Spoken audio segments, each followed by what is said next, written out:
स्वागत है आपका फ्री स्टडी चैनल पर। स्टूडेंट्स, आज हम आप लोगों के लिए एक बहुत ही इम्पॉर्टेंट सेशन लेकर के आए हैं। इस सेशन में आप पूरी पॉलिटिक्स समझ जाओगे, बस आपको एंड तक बने रहना है वीडियो में, क्योंकि अगर आपने बीच में भी हल्का सा स्किप किया तो काफ़ी चीज़ें मिस कर जाओगे। आज का सेशन इम्पॉर्टेंट इसीलिए होने वाला है क्योंकि आज हम कुछ ऐसे डेफिनेशंस और विचारधारा, लोगों की विचारधाराओं के बारे में जानेंगे जो पॉलिटिकल की बुक में आपने कई बार देखे होंगे, और वो डेफिनेशंस पता ना होने की वजह से स्टूडेंट्स कहीं ना कहीं पॉलिटिकल जैसे इजी सब्जेक्ट को भी कठिन मानते हैं। तो इसके लिए आपको कोई भी चिंता करने की ज़रूरत नहीं है, क्योंकि फ्री स्टडी चैनल आप लोगों के लिए एक बहुत ही इजी ट्रिक लिख भी लेकर के आ गया है। बस आप एंड तक बने रहना। तो हम इस वीडियो का स्टार्ट करते हैं। देखिए, सबसे पहली जो विचारधारा होती है राजनीति में सबसे ज़्यादा जो सुनी जाती है वो है समाजवाद। देखो, सबसे पहली चीज़, जिस भी शब्द के बीच में आपको समाजवाद, वाद दिखे, वाद, समझ लेना कि वहाँ पर एक विचारधारा की बात हो रही है। विचारधारा मतलब एक पर्टिकुलर पर्सन की थिंकिंग, कैसी उसकी थिंकिंग है, क्योंकि हर इंसान की थिंकिंग अलग होती है, विचार उनके अलग होते हैं। तो समाजवाद क्या है ये मैं आपको बताती हूँ। समाजवाद यह एक ऐसी राजनीतिक विचारधारा है, यह एक ऐसी राजनीतिक विचारधारा है जिसका मुख्य बल सामाजिक उत्थान यानी कि विकास तथा सरकारी फॉर्मों पर बल दिया जाना है। ये एक अहिंसात्मक विचारधारा है, यानी कि इस विचारधारा में अहिंसा पर बल दिया जाता है। अगला जो विचार है वो है आपका साम्यवाद का। इस विचारधारा के अनुसार समाज में निजी कंपनियां समाप्त होनी चाहिए, यानी कि विचारधारा ऐसा कहती है कि देश में कभी भी प्राइवेट कंपनीज नहीं होनी चाहिए, और साथ ही साथ हिंसात्मक गतिविधियों पर बल दिया जाना चाहिए। यानी कि जहां समाजवाद कहता है अहिंसात्मक रहे, वहीं साम्यवाद कहता है कि हिंसा करो आप। उदारवाद, अगली विचारधारा है उदारवाद। यह एक प्रकार का व्यक्तिवाद होता है, यानी कि एक प्रकार की पर्सनल थिंकिंग होती है जिसके अंतर्गत व्यक्तिगत विकास पर ज़्यादा बल दिया जाता है। अगला है आपका पूंजीवाद। यह एक प्रकार की आर्थिक और राजनीतिक विचारधारा मानी जाती है। पूंजीवाद यानी कि प्राइवेटाइजेशन, यह एक तरीके की आर्थिक और राजनीतिक विचारधारा मानी जाती है जिसके अंतर्गत निजी स्वामित्व पर, निजी फर्मों पर बल दिया जाता है। अगला है वो है आपका मार्क्सवाद। मार्क्सवाद कौन थे? ये एक राजनीतिक विचारक थे। मार्क्सवाद जो एक कार्ल मार्क्स थे, कार्ल मार्क्स की विचारधारा को ही मार्क्सवाद कहा जाता है। कार्ल मार्क्स के सभी राजनीतिक, सामाजिक और आर्थिक व सांस्कृतिक विचारों को मार्क्सवाद कहा जाता है।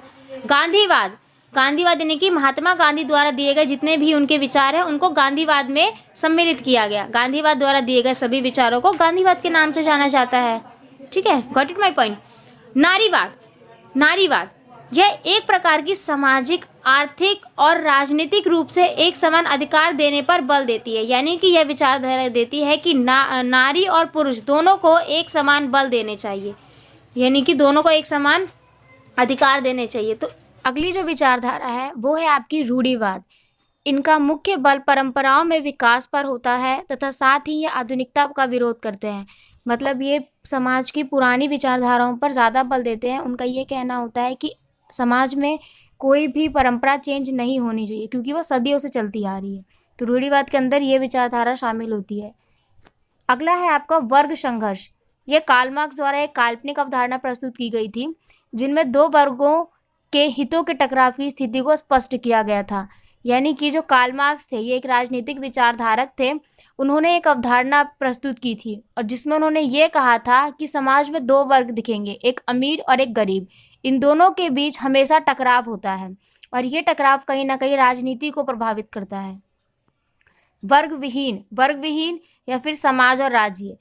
कार्ल मार्क्स के द्वारा एक काल्पनिक समाज की रचना की गई जिसमें किसी भी वर्ग की उपस्थिति को नकारा नहीं गया। अर्थात कार्ल मार्क्स के द्वारा यह भी कहा गया कि समाज की जो रचना होती है वो लोगों से होती है। किसी भी वर्ग की, अर्थात चाहे वो अमीर हो या गरीब, किसी भी वर्ग की उपस्थिति को हम नकार नहीं सकते एक राजनीति में। ग्राम स्वराज, अगली विचारधारा है आपकी ग्राम स्वराज।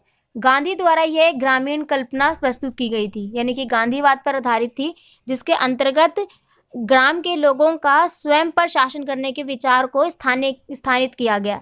यानी कि अगर आपने स्थानीय शासन वाला जो चैप्टर है क्लास 11th का अगर वो पढ़ा है तो इस पॉइंट ऑफ व्यू का बहुत अच्छे से वहाँ पे क्लियर कर पाओगे।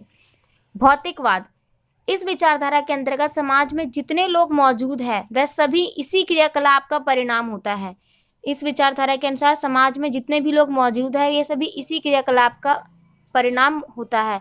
मतलब भौतिकवाद के अंतर्गत ये कहा गया कि समाज में जितने भी लोग मौजूद हैं वो कहीं ना कहीं अपनी भौतिक आवश्यकताओं की पूर्ति के कारण ये भी मौजूद है। नियतिवाद, नियतिवाद इसके वर्ड से ही क्लियर हो रहा है। नियति, नियति मतलब पहले से ही जो निर्धारित होता है।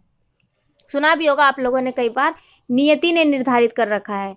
तो ये वही विचारधारा है जिसके अनुसार गठित होने वाली सभी क्रियाकलापों का निर्धारण पूर्व ही होता है, यानी पहले से ही तय होता है कि क्या होने वाला है या अभी जो हो रहा है वो क्यों हो रहा है।